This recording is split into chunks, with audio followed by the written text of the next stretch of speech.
விதமாக வாழ்ந்து மரணிச்சா முஃமின்கள் முத்தகீன்களை என்ன செய்வான், அவர்களுடைய பிரியத்திற்கு அல்லாஹ் ஆளாக்கி வைப்பான். நாளைக்கு ஒருவருடைய மரணத்திற்கு பின்னாடி அவருக்கு கிடைக்கக்கூடிய ஒரு பெரும் ஒரு விஷயம் என்ன அப்படின்னு சொன்னா, அவரை பத்தி மக்கள் நல்ல விதமாக பேசணும். அப்படி இல்லை அப்படின்னு சொன்னா அது பெரும் கைசேதத்திற்குரியதாக மாறிடும். ரெண்டாவது ஒரு ஜனாதா கொண்டு போனது, அதை பற்றி அல்லாஹ்வுடைய தூதர் சொல்றாங்க, இவர் மாறு செஞ்சாரு. இவர் உலகத்தில் வாழும் பொழுது அல்லாஹ்வுக்கும் அல்லாஹ்வுடைய தூதருக்கும் அல்லாஹ்வையும் அல்லாஹ்வுடைய தூதரையும் வெறுத்தார். அல்லாஹ்வுடைய கட்டளைகளுக்கும் மாறு செய்தார், நிராகரித்தார், அதை முனைப்போடு செயல்படுத்தினார்.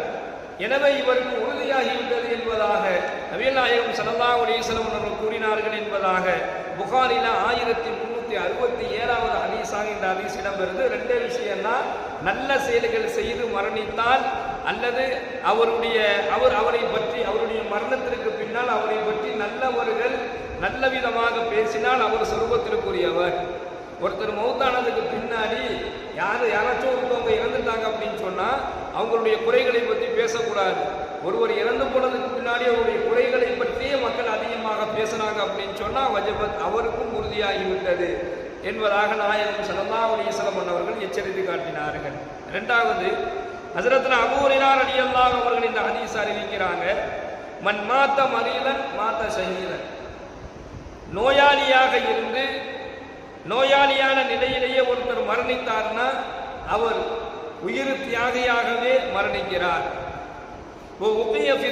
கபரி, மன்னரையினுடைய வேதனையில் இருந்து அவர் பாதுகாக்கப்படுறாரு. காலை மாலை சொர்க்கத்திலிருந்து அவர் சொர்க்கத்தினுடைய உணவு வழங்கப்படுகிறார் என்பதாக நபிகள் நாயகம் ஸல்லல்லாஹு அலைஹி வஸல்லம் கூறிய இந்த ஹதீஸை ஹஜ்ரத் அபூ ஹுரைரா ரலியல்லாஹு அன்ஹு வைஹிக்கிலே இடம்பெறும்.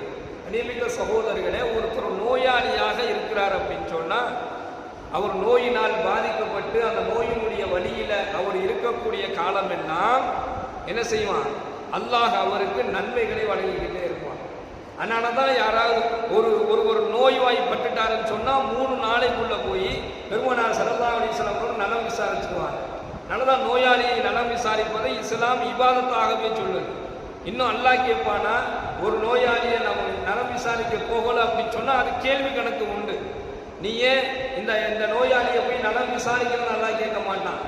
நான் நோயினால் பாதிக்கப்பட்டிருந்தேன், என்னை நீ ஏன் பார்க்கணும்னு சொல்லி அல்லாஹ் கேட்பான்.